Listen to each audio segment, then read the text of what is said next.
Hello and welcome to Chetwood academy.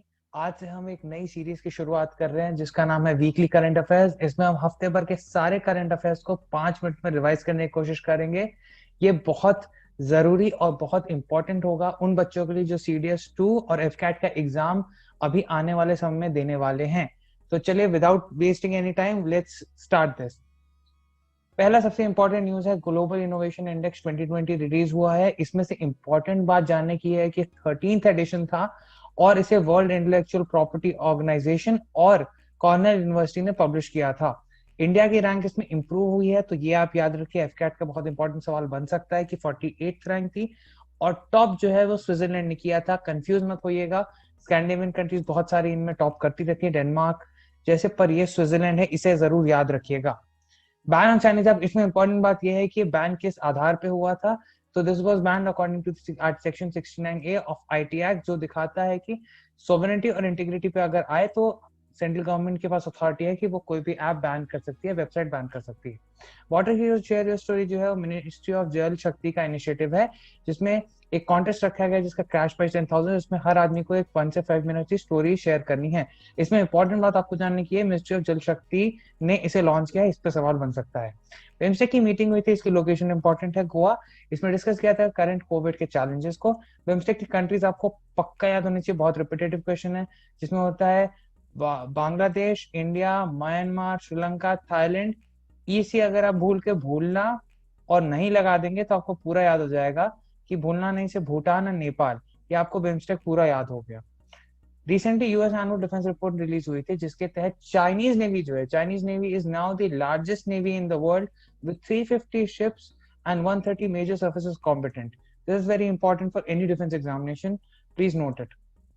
India और रशिया ने एग्रीमेंट साइन किया AK-203 राइफल प्रोक्योर करने का, मैन्युफैक्चर करने का। इसमें AK-47 का ये एडवांस वर्जन होगा और ये इंसास यानी Indian small arm system assault rifle को रिप्लेस करेगा। जर्मनी ने इंडो पैसिफिक स्ट्रैटेजी लॉन्च किया है, ये इंडिया के साथ लॉन्च की गई है। बेसिकली चाइनीज बिहेवियर को इंडो पैसिफिक रीजन में कर्व करने के लिए लॉन्च की गई थी। जम्मू कश्मीर लैंग्वेज बिल 2020 जो है वो आया है। इसके तहत जो है उर्दू, हिंदी, डोगरी, इंग्लिश एंड कश्मीरी जो है वो ऑफिशियल लैंग्वेज होगी। याद रखिएगा, पहले जो है सिर्फ उर्दू एंड इंग्लिश जो थी वो ऑफिशियल लैंग्वेज थी स्टेट की, लेकिन अब हिंदी, डोगरी एंड कश्मीरी भी हो गई है। इसमें कश्मीरी में मत कंफ्यूज होइएगा, उर्दू थी, कश्मीरी पहले नहीं थी। ब्रिक्स की कल्चरल मिनिस्टर मीटिंग हुई थी, जिसके तहत जो है कॉन्फ्रेंस जो हुई थी वो चेयरपर्सन रशियन फेडरेशन था। और इसमें एक इंपॉर्टेंट डिसीजन जो याद होना चाहिए, वो इंडिया ने प्लान किया to open libraries during its presidency in 2021। Venkaiah Naidu ji जो हमारे वाइस प्रेसिडेंट, उन्होंने state of young child India report launch की। इसमें इंपॉर्टेंट बात आपको याद आने लायक है कि ये प्रिपेयर मोबाइल क्रिचेस ने की थी। इसमें 2 पार्ट थे, एक जो थे वो एनवायरमेंट से रिलेटेड था, एक जो चिल्ड्रन से था। दोनों ही पार्ट में याद रखें, दोनों ही पार्ट में जो केरला है वो टॉप परफॉर्मिंग स्टेट्स में था बाकी स्टेट्स के साथ। काजीरंगा पार्क न्यूज में था क्योंकि आसाम गवर्नमेंट ने रिसेंटली 3053 हेक्टेयर्स ऑफ लैंड जो है वो काजीरंगा नेशनल पार्क को दिया है। ये फेमस इसलिए है क्योंकि यहाँ पे बाढ़ आती रहती है। आप कमेंट में लिखिए कि कौन सी नदियां हैं जो काजीरंगा के आसपास से गुजरती हैं। एंड सबसे इंपॉर्टेंट बात, काजीरंगा फेमस है 100 राइनोस के लिए। कैनबिस मेडिसिन प्रोजेक्ट जो है ये जम्मू एंड कश्मीर में Indian institute of integrative medicine JNK में हुआ है, ये collaboration with Canada. So Canada याद रखिएगा, जम्मू कश्मीर याद रखिएगा, और ये नाम है जरूर याद रखिएगा।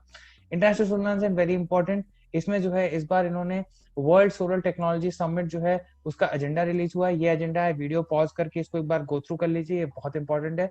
ISA के बारे में ये जान लीजिए कि ये इंडिया ने इनिशिएट किया था और पेरिस क्लाइमेट चेंज जो कॉन्फ्रेंस हुई थी 2015 में, ये आइडिया उसमें प्रपोज किया गया था। HSTDV बहुत न्यूज में था, हाइपरसोनिक टेक्नोलॉजी डेमोन्स्ट्रेटर व्हीकल। देखिए आपने अभी तक सुन लिया होगा, इसकी स्पीड बहुत इंपॉर्टेंट है, एग्जाम में पूछता है मैक 3। सबसे इंपॉर्टेंट बात ये पूछ सकता है कि ये सिर्फ लॉन्ग रेंज क्रूज मिसाइल्स के लिए नहीं, बल्कि सैटेलाइट्स के लिए भी यूज हो सकती है। तो इसका सिविल पर्पस भी है और मिलिट्री पर्पस भी है, दोनों पर्पस है। US, इजराइल और इंडिया की एक समिट हुआ है। इसका जो टॉपिक रहा है, इन्होंने डिसाइड किया है कि 5G टेक्नोलॉजी पर काम करेंगे। तो 5G is was the major outcome of the summit.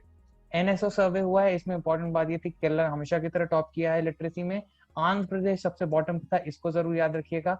और ये कुछ फैक्ट्स हैं जिसको आप वीडियो पॉज करके देख सकते हैं कि रूरल अर्बन लिटरेसी कितनी थी। रिसेंटली डेविड एटनबर्ग को जो है Indira Gandhi prestigious Indira Gandhi peace prize award 2019 का मिला, एक ब्रॉडकास्टर हिस्टोरियन थे। इंटरनेशनल सोलर लाइन्स की एक और न्यूज ये थी कि 5 पब्लिक सेक्टर एंटरप्राइज ने इंटरनेशनल सोलर अलायंस में कोलिशन करने को बोला है। ये हैं वो 5 पब्लिक सेक्टर एंटरप्राइज जो कि क्लीन एनर्जी ट्रांजिशन में काम करेंगे। इंडिया अंगोला का फर्स्ट जॉइंट कमीशन मीटिंग हुआ है। अंगोला हमारे लिए इंपॉर्टेंट इसलिए क्योंकि अंगोला के पास ऑयल रिसोर्सेज हैं। इसमें हमने हेल्थ, फार्मा और एग्रीकल्चर और डिफेंस की बात की है। कुछ और इंपॉर्टेंट न्यूज थी, केशवानंद भारती जी का रिसेंटली निधन हुआ है। ये इनका पॉपुलर डिसीजन आया था। Basic structure of the constitution में बहुत इंपॉर्टेंट है इंडियन पॉलिटी में। खादी अगरबत्ती आत्मनिर्भर मिशन जो था वो एम किया गया है एम्प्लॉयमेंट माइग्रेंट वर्कर्स एंड अगरबत्ती इंडस्ट्री को बेटर करने के लिए। प्रधानमंत्री जो है श्रीलंका के, उन्होंने डिसाइड किया है काउस का स्लॉटरिंग जो होगी वो बैन होगी। यूएस ने रिलीज किया है levels and trend child mortality report. इसमें याद रखिएगा यूनाइटेड नेशंस ने रिलीज किया है। यूएन हमेशा नाम याद होना चाहिए कि यूएन की रिपोर्ट्स क्या क्या है। इंडिया, फ्रांस, ऑस्ट्रेलिया ने ट्रायलैटरल डायलॉग जो है वर्चुअली हेल्ड किया था, एनहांस कोऑपरेशन इन इंडो पैसिफिक रीजन। तो हमें फॉलो करिए। अगर आपको पसंद आया होगा तो ये वीडियो लाइक करेगा, सब्सक्राइब करेगा और हमें इन चैनल्स पे फॉलो कर सकते हैं। इस पीपीटी को डाउनलोड करने के लिए आप हमारे को टेलीग्राम पे फॉलो करें। हमने यहाँ पे पीपीटी अपलोड कर रखी है। थैंक यू एंड जय हिंद।